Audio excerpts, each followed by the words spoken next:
ကျမဒီနေ့မှာတော့ International Montessori မူချူတွေမှာသင်ပေးတဲ့ဒီဘာသာရပ်5ခုတွေကနေပြီးတော့မှဒီ practical life area နဲ့ပတ်သက်ပြီးတော့မှအနည်းငယ်မိတ်ဆက်သွားပေးချင်ပါတယ်ဒီ practical life area မှာဆိုလို့ရှိရင်ဒီကလေးတွေအတွက်အဓိကကစာရေးတဲ့အခါမှာအဓိကသုံးတဲ့ဒီ pencil grip ကိုအဓိကလေ့ကျင့်ပေးပြီးတော့စာရေးဖို့အတွက်ပထမအဆုံးပြင်ပေးတယ်ပြီးတဲ့အခါမှာတော့နေ့စဉ်လုပ်ငန်းဆောင်တာတွေကိုကောင်းမွန်စွာလုပ်ဆောင်နိုင်မှုအတွက်ပြသပေးပါတယ်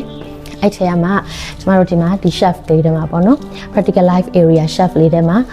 spawning activities ပြီးတော့ dry pouring wet pouring ပြီးတော့ transferring နဲ့ packing activities လေးတွေကိုပထမအဆုံးအနေနဲ့ပြပေးပါတယ်ကျမတို့ဒီ practical life area ကဒီမူချိုမှာဆိုလို့ရှိရင်ကျမတို့ဒီ shelf နဲ့ပြင်နေပေါ့နော်အဲ့လို shelf နဲ့ပြင်တဲ့အခါကျလို့ရှိရင်ကျမလုပ်ပေးထားတဲ့ flow အတိုင်း from left to right top to bottom ဒီပုံစံတိုင်းဒီ flow လေးတိုင်းနဲ့ပြင်သွားလို့ရပါတယ်